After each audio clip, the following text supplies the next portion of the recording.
आई आज काय जेवायला? आज बघ मारणार आहे शिळ्यावर ताव.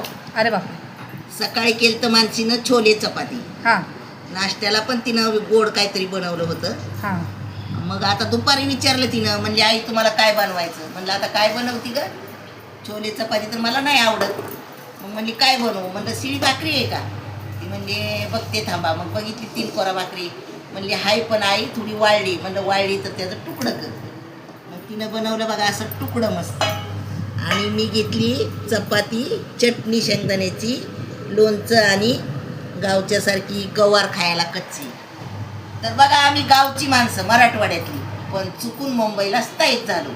पण सगळं जेवण गावचंच आवडतंय बरं का.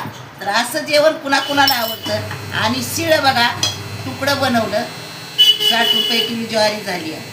काय म्हणते ती की खाऊन माजावं पण टाकून माजू नये, म्हणून मी कधी शिळं टाकून देत नाही. मला आवडतं, मी खाते.